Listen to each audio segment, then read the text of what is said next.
ನಮಸ್ಕಾರ ವೀಕ್ಷಕರೇ. ಭಾರತದ ಚರಿತ್ರೆಯ ಖಜಾನೆ ಮುತ್ತು ರತ್ನಗಳಿಂದ ಕೂಡಿತೆಂಬ ವಾಸ್ತವದ ಪರಿಜ್ಞಾನ ನಮ್ಮಲ್ಲಿ ಎಷ್ಟೋ ಮಂದಿಗೆ ತಿಳಿಯದೇ ಇರುವುದು ದುರಂತ ಅಂತಾನೆ ಹೇಳ್ಬೋದು. ಮರೆಯಾದ ನೈಜ ಇತಿಹಾಸವನ್ನು ತಿಳಿದುಕೊಳ್ಳೋಣ ಬನ್ನಿ. ವೀಕ್ಷಕರೇ, ನಿಮಗೆ ಗೊತ್ತಾ, ಪ್ರಾಚೀನ ಭಾರತವು ವಿಶ್ವದ ಅತ್ಯಂತ ಶ್ರೀಮಂತ ರಾಷ್ಟ್ರವೆಂಬ ಹಿರಿಮೆಯನ್ನು 17ನೇ ಶತಮಾನದವರೆಗೂ ಉಳಿಸಿಕೊಂಡಿದ್ದು. ಹೌದು, ಭಾರತದ ಈ ಶ್ರೀಮಂತಿಕೆ ಚಂದ್ರಗುಪ್ತ ಮೌರ್ಯ ಹಾಗೂ ಶಹಜಹಾನನ ಕಾಲಕ್ಕೆ ಉತ್ತುಂಗಕ್ಕೇರಿತ್ತಂತೆ. ನಗರಗಳು ಚೆನ್ನಾಗಿ ಸಜ್ಜುಗೊಂಡಿದ್ದು, ಜನರು ಕೂಡ ವೈಭವಯುತ ಜೀವನ ನಡೆಸುತ್ತಿದ್ದರು. ರೇಷ್ಮೆಯ ವಸ್ತ್ರಗಳು, ಸಮೃದ್ಧ ಹಣ್ಣು ಹಂಪಲುಗಳಿಂದ ನಗರಗಳು ಮೆರೆಯುತ್ತಿದ್ದವು ಎಂದು ಆಗಿನ ಯಾತ್ರಿಕರು ವರ್ಣಿಸುತ್ತಾರೆ. ಶಹಜಹಾನನ 150,000 ಚದರಡಿಯ ವಿಸ್ತೀರ್ಣವುಳ್ಳ ನೆಲಮಾಳಿಗೆಯ ಕೋಣೆಗಳಲ್ಲಿ ಚಿನ್ನ ಬೆಳ್ಳಿಯನ್ನು ತುಂಬಿಸಿಡಲಾಗುತ್ತಿತ್ತು. ಹಾಗೆಯೇ ಆಗ್ರಾ, ಫತೇಪುರ್ ಸಿಕ್ರಿ ಮೊದಲಾದ ನಗರಗಳನ್ನು ಕಂಡ ಯಾತ್ರಿಕರು ಈ ನಗರಗಳು ಲಂಡನ್ಗಿಂತ ಶ್ರೀಮಂತವಾಗಿದ್ದವು, ಅಲ್ಲಿನ ಅರಮನೆಗಳು ಲಂಡನ್ನನ್ನು ಮೀರಿಸುತ್ತಿತ್ತು ಮತ್ತು ಶ್ರೀಮಂತಿಕೆಯಲ್ಲಿ ಯುರೋಪಿನ ಅರಮನೆಗಳಷ್ಟೇ ಸುಂದರ ಹಾಗೂ ವಿಶಾಲವಾಗಿದ್ದವು ಅಂತ ಹೇಳ್ತಾರೆ. ಆ ಕಾಲವನ್ನು ಸುವರ್ಣಯುಗವೆಂದೇ ಬಣ್ಣಿಸಲಾಗುತ್ತಿತ್ತು. ಆರ್ಯಭಟ ಭಾರತದ ಮತ್ತೊಬ್ಬ ಶ್ರೇಷ್ಠ ವಿಜ್ಞಾನಿ. ಭೂಮಿಯು ಸುತ್ತುವುದರಿಂದಲೇ ಸೂರ್ಯ ಮೊದಲಾದ ಆಕಾಶಕಾಯಗಳ ಉದಯಾಸ್ತಮಾನಗಳು ನಮಗೆ ಗೋಚರಿಸುತ್ತವೆ ಎಂಬ ಅಂಶವನ್ನು ಮೊದಲು ವಿವರಿಸಿದ ಕೀರ್ತಿ ಆರ್ಯಭಟನದೇ.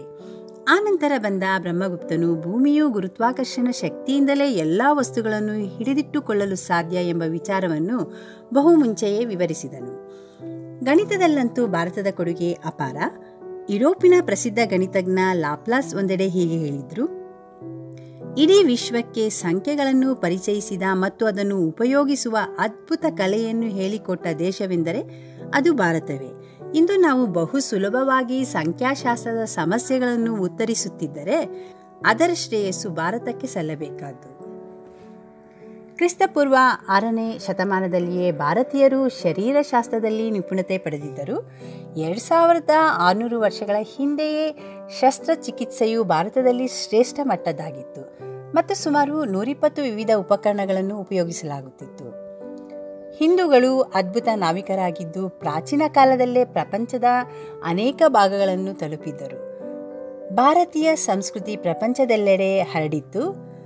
ಮಧ್ಯ ಏಷ್ಯಾದ ಕೊತಾನಿಂದ ಹಿಡಿದು ಜಾವಾದ ದ್ವೀಪಗಳು, ಪೆಸಿಫಿಕ್ ಪ್ರದೇಶಗಳಲ್ಲಿ ಸಂಸ್ಕೃತದ ಗ್ರಂಥಗಳು ದೊರೆತಿವೆ. ಟಿಬೆಟ್, ಚೀನಾ, ಜಪಾನ್ಗಳಲ್ಲಿ ಇಂದಿಗೂ ಸಂಸ್ಕೃತದಿಂದ ಅನುವಾದಿಸಿದ ಕೃತಿಗಳು ದೊರೆಯುತ್ತವೆ.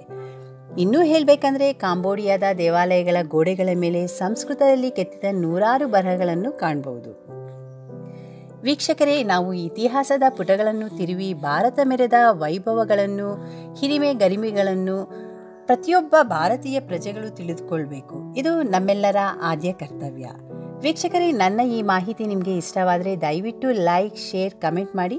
ಹಾಗೆಯೇ ಸಬ್ಸ್ಕ್ರೈಬ್ ಆಗೋದನ್ನು ಮರಿಬೇಡಿ. ಧನ್ಯವಾದಗಳು.